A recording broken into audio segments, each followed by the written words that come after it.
Senator. Dave Israel from One News and One PH. I would like to ask you for reaction on some sectors that are pushing for you to run in 2028 as president.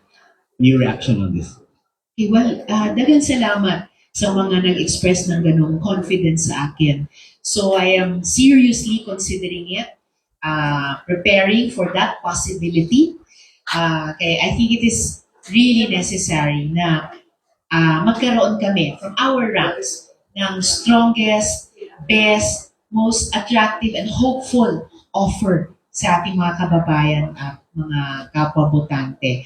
And I'm looking forward to that moment na end of this year or at the very, very latest sana, first quarter next year, magkaisa kami sa aming ranks around whoever will emerge as the strongest contender. So magkaisa kami, there can be only one para may fighting chance. Pero laban.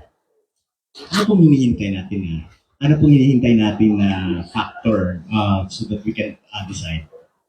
Well, syempre yung mga indicators, for example, yung survey results of that strength, of that wide support mula sa ating mga kababayan ng botante.